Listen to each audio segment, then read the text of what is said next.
All right, thought I'd give you guys an update on our tomatoes. Today is a very hot August the 20th. I've had a lot of people ask about the tomatoes and blight.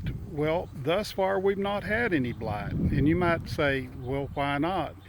We did originally keep them pruned up quite a bit from the ground, at least about 10 to 12 inches. I even cut off the blooms that were blooming until they got taller.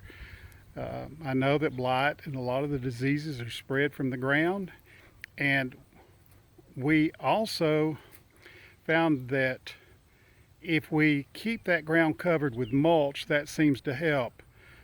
My uncle was told by guys that raise tomatoes for a living up on Dayton Mountain that one of the keys to keeping the blight off the tomatoes is to put pulverized ground up lime heavy under the tomatoes. And what I'm referring to here, you can buy it at any of the big box gardening stores, is just the bags of pulverized garden lime. That seems to work quite well. Uh, Something's working. Tomatoes are doing good.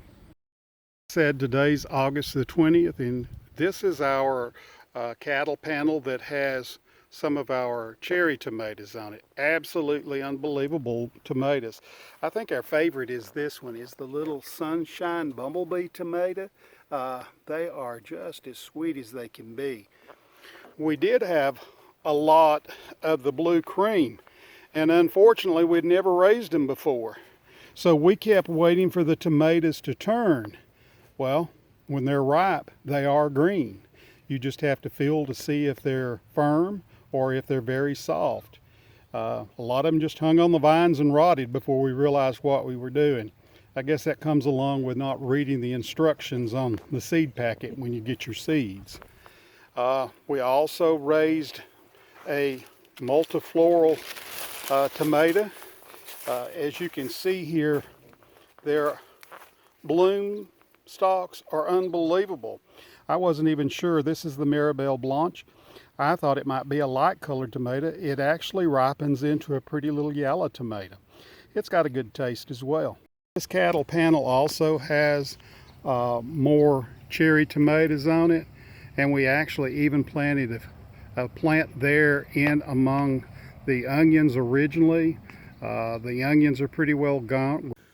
One of the tomatoes that I've absolutely loved this year is the Dr. Wyke's yellow tomato. We got these seeds. I believe they actually may have come from Baker Creek. They are an heirloom tomato, which means that the tomatoes do not have the uniform shape that your market varieties do, but I'm absolutely amazed with their flavor. And yes, the tomatoes sometimes are a little bit oddly shaped, but the taste, if you like a yellow tomato, is so sweet. It's one of my favorites. Another tomato that's kind of been a little bit of a favorite for us has been the Black Beauty. It does have a dark color. It has a very rich flavor. Here again, I understand this is an heirloom seed, and the tomatoes are not a uniform size. We're seeing a lot of dead leaves on these. The tops look very good. I don't think it has anything necessarily to do with blight, but we've not had much rain in several weeks here on the garden. So we're very pleased with the way they've done, and if all of these tomatoes get ripe, we'll have more than enough to get us through the season. This is another one of our Brandywine tomatoes. This is down in the shade. The top of the plant is about 6 to 7 foot tall, and as you can see from the bottom of this tomato, they are an heirloom tomato. They are not a market tomato necessarily. They're not shaped for the market, but the size on these are unbelievable. The leaves you see that are dead are the very first leaves. They're old leaves. This has possibly a little blight to it, but I don't think that was the issue here. All right, guys, we're ready to continue now with the rest of this video. I will have to say that we would not consider growing any other type of tomato except for the heirloom varieties. We absolutely love the flavor of the tomatoes. Yes, they don't have the maybe the deep red color, maybe they don't last as long. They're not uniform in size and shape.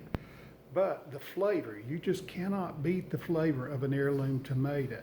I know that a lot of these tomatoes that we've raised, I've looked at several of them. Some of them date back to the 1800s, and they're varieties that I hope will continue for many years. I know that we intend to continue raising them.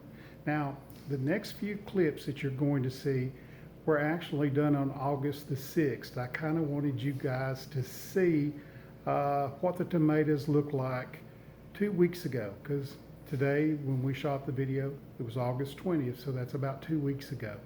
I hope you enjoy them, and I can't say enough, we absolutely love our heirloom tomatoes, and I don't think we'd ever consider not growing heirloom tomatoes. Thanks, and enjoy the rest of the clip. Absolutely. Some of these tomatoes are absolutely unbelievable in size. It's just the difference in the variety. And right down here we have some of our first Dr. Wyche's tomatoes that are beginning to get ripe. They too are an heirloom variety of tomato. I believe we purchased these seeds either from the Ohio Heirloom Seed Company, or the seed was purchased from Baker Creek Seeds.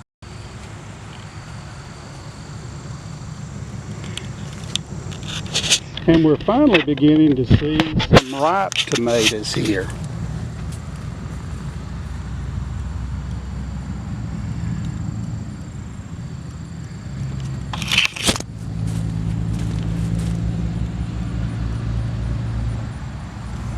And the vines are just hanging full.